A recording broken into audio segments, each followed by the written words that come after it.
The night the HOA president threatened to take my home, something inside me snapped, quietly, cleanly, like the sound of a wire tightening before it breaks. I remember staring at her smug smile under the porch light, that laminated violation notice clutched between her manicured fingers, and thinking, if they want a fight, I'll give them one they'll never forget. She had no idea that the man she was threatening had spent 15 years as a high-voltage engineer for the state's wildfire prevention program. She didn't know what I could build, and she absolutely didn't know what happens when you try to corner someone with nothing to lose. Because that night, after Karen walked off my property, heels tapping like gunshots on my driveway, I decided exactly how this war would end. It started 3 months earlier. When my wife, Hannah, and I moved into the Willow Creek HOA community, we were looking for peace. I'd just retired early on disability after a back injury, and she wanted somewhere quiet to paint. The home was perfect, big yard, privacy trees, and the kind of stillness that lets you breathe again. For the first 2 weeks, everything felt hopeful. Then the letters started. At first they were small, trash cans not aligned with community standards. Mailbox paint slightly faded, garden lights exceed lumen limit. Then came the fines. $75, $150, $300. It felt like harassment, because it was. And at the center of it stood Cassandra, the HOA president, Cass, as she insisted people call her, though to the rest of the neighborhood she was just Karen with a clipboard. She was the kind of woman who believed authority made her invincible and money made her untouchable. And she loved making examples of people, especially new homeowners, especially us. I tried speaking to her once, calmly, rationally.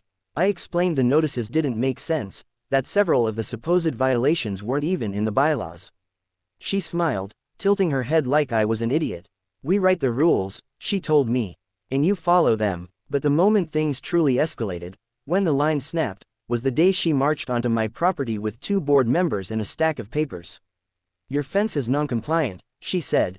You're in violation of height and material restrictions.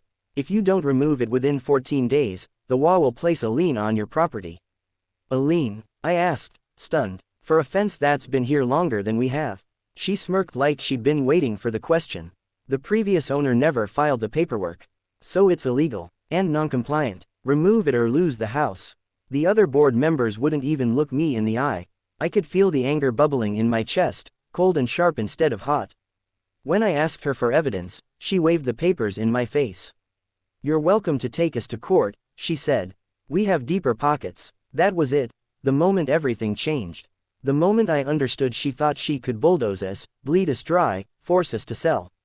She thought she'd already won. 2 hours later, I was in my garage staring at blueprints I hadn't touched in years. High-voltage containment fencing, safety grids, arc-proof grounding. I wasn't building a weapon. I wasn't hurting anyone, but I was building something that would guarantee the HOA stayed off my land. Just because they wanted to take my fence didn't mean I couldn't build a new one.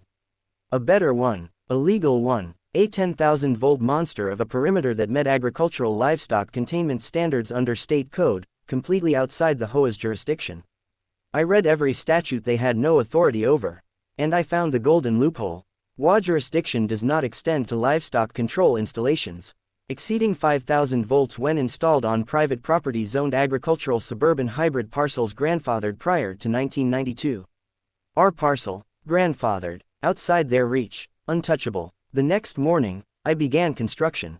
I imagined Cass's face when she saw the towers of reinforced steel posts, the heavy gauge wiring, the insulated conduits running underground in clean lines like veins.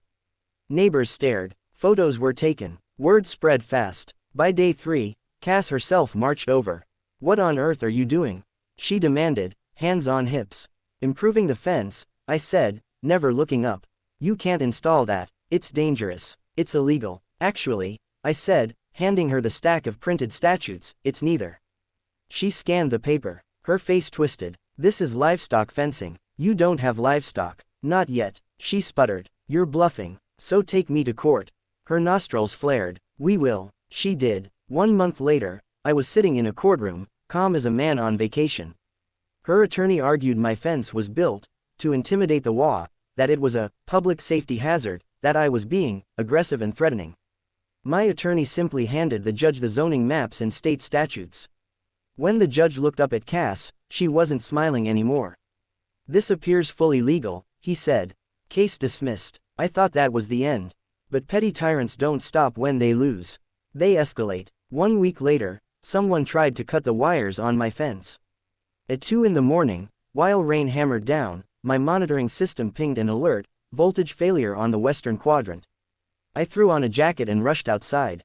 And there she was, Cass, soaked, clutching heavy-duty bolt cutters. Electricity arced where she'd nearly severed the line. If she'd succeeded, she could have been killed. She jumped when she saw me. "What are you doing?" I shouted. You can't. This fence is illegal. You're endangering the whole community." She sounded unhinged, desperate. Before I could respond, one of my security lights captured everything on video: her trespassing, attempting destruction, endangering herself. She ran off into the dark. I called the sheriff. The deputy watched the footage twice. "You want to press charges?" he asked. "Absolutely." They arrested her at 8 a.m. Her screams echoed down the cul-de-sac. The HOA board tried to protect her, but the footage was undeniable. The trial was swift. Her charges: destruction of property, trespassing, attempted sabotage of a high-voltage installation, and reckless endangerment. She tried to argue the fence was illegal, tried blaming me, tried claiming emotional distress. The judge wasn't buying it. By the end of the hearing, she owed me $185,072.34 in damages, legal fees, liability, and restitution. The courtroom fell silent when the number was read. Cass collapsed into her chair, face gray. Her attorney whispered frantically, but she looked like she'd been deflated, like the air had been punched out of her entire life. Her house went up for sale 3 weeks later. Not by choice. The HOA removed her as president. The board dissolved for emergency restructuring. Half the members resigned. The community, once suffocated under her rule, finally exhaled. The day the moving truck pulled away from her driveway, I stood on my porch sipping coffee, Hannah beside me. I wasn't gloating. There was no victory dance. Just quiet vindication. The fence hummed softly in the background, alive, protective, steady. "You think someone else will try to pull something?" Hannah asked. I smiled. "They can try, because power is a funny thing.